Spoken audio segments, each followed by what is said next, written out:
The Georgia Bulldogs are fresh off their first loss in what, 2 years, over 2 years. They have been the most dominant team in all of sports, and they lost a 3-point game to Alabama, and they get left out of the playoff. It's just the unfortunate circumstances of this year. But hey, guys, we've been there. We've been out of the playoff for a while. It's never too early to start thinking about next year. And next year in the SEC is going to be absolutely bonkers with Texas and Oklahoma joining the conference. Nobody's going to have an easy path to the playoff, even with 12 teams. It's that crazy. And I want to take a look at this Georgia Bulldogs schedule, Alex. And I'll go through the games. You tell me where a loss comes. And there's a lot of potential ones. I mean, obviously it's way too early to know about a lot of these teams, especially with the transfer portal. A lot of these teams can look totally different than what we imagine today, but they open the season at Clemson. Yeah, that one's in Atlanta. I think Clemson is certainly a descending program. So unfortunately, I'm sure some of our viewers are Clemson fans. That is Braves country.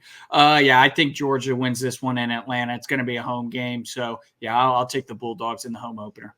I will say Clemson is not that far away from Atlanta, and I think it's like maybe 2 hours. And Clemson fans travel well, and everybody is going to travel well against the Georgia Bulldogs. I wouldn't be surprised if there's more Clemson fans in that building than there were Alabama's fans this last weekend against Georgia. They travel really well. I do think Georgia wins that game. Then they have Tennessee Tech. Let's say they're 2-0 at Kentucky.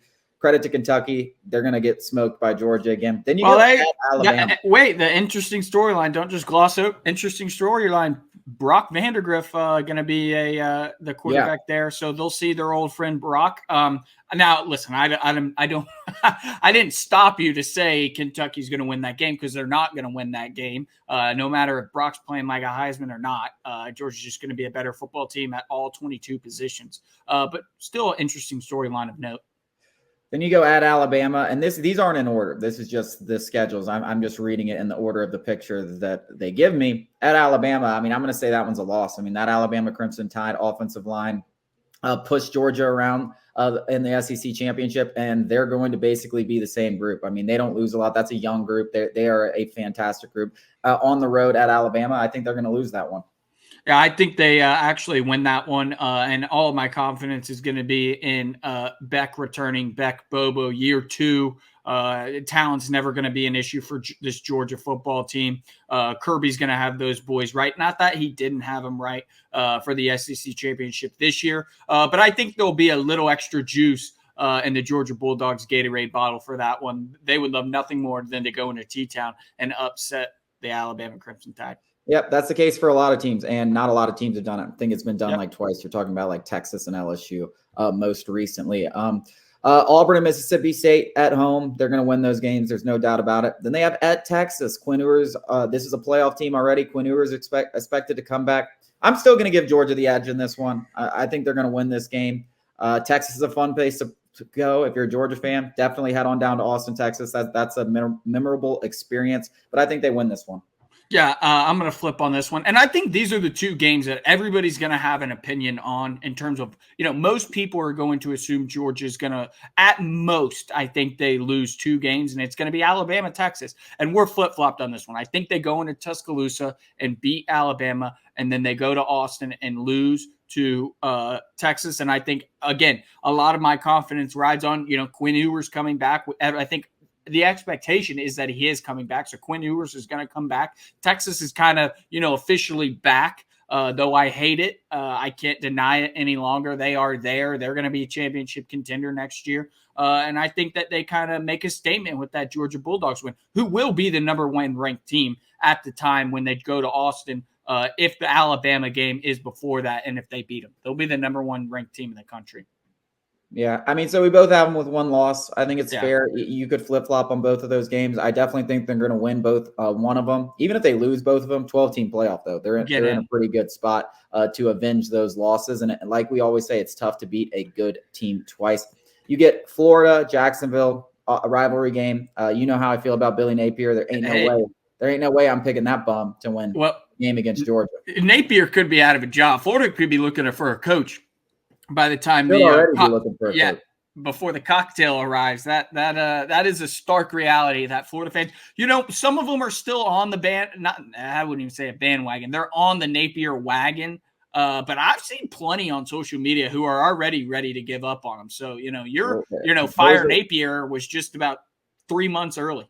Those are smart people, the guys that are already calling for his head, because the guy is not a good football coach. He was never ready for the SEC. I told him before he was hired, y'all are just going to have to eat those words as long as he's your head football coach. At Ole Miss is an interesting one. Ole Miss will obviously love to avenge the loss, the embarrassing loss that they faced this year. Listen, Ole Miss is obviously an ascending program, but I also wonder how much more they can ascend. Can they ascend further than what they've been? That's the big question at Ole Miss. That's what Lane Kiffin has to answer. It's going to be a rowdy environment for sure, but there's no way after what happened this past season, I am doubting the Georgia Bulldogs, even on the road at Ole Miss. I think ascending is an overstatement for Ole Miss.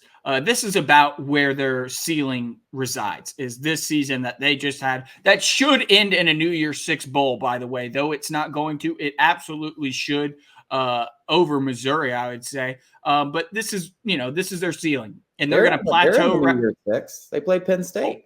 Ole Miss is? Yeah. They're both in it. They're both in it. I thot they were going to get good because that's what they deserve. That's their ceiling, though, is a New Year's Six bowl. And it's not going to change next year with, there's going to be no difference in talent ever at Ole Miss. So it's just hopeful that your opponents have a down year. And that's not the case with Georgia. They're going to roll. Obviously, there's UMass mixed in there. We don't have to talk about that. This Tennessee game, we can talk briefly about that. I obviously am going to pick Georgia at home over Tennessee. Now, I will say, I think, talk about ascending programs. I still believe Tennessee's an ascending. They took a step back. They were probably a year early. I still believe in Heupel. I do believe he's going to get that team back to being, maybe a 12-team playoff. Everyone's a college football playoff, but a legitimate contender that you're talking about at the end of the year. I think it can happen with Heupel. But not next year. They ain't going to win this game next year. Georgia also owns Tennessee. Let's be real. Yeah, Tennessee, in terms of like being able to match up talent for talent, they're not there. But they have the resources to get there. Whereas like Ole Miss does not have the resources to get on a player-for-player basis with Alabama or Georgia, where Tennessee does. Now, they haven't done that just yet because Heupel's still early in his tenure. But I still don't think, even if they had, similar talent, that they're ever going to be Georgia in Sanford Stadium. And then you got Georgia Tech at home, obviously giving Georgia Bulldogs the lean. But I will say, Georgia, you talk about ascending program, baby. Georgia Tech, man, watch out for Georgia Tech. I think they could be an 8-9, maybe even luckily 10-win team, especially in the ACC next year. So we both gave them one loss. I think it's fair. You can pick which one of the Texas-Alabama game. I think they dropped one game, but they're going to be in the college football playoff. I can almost guarantee you that. You'll be okay, Georgia fans. You can't win every game. I want to say one more. We got to go to break to talk about Justin Fields.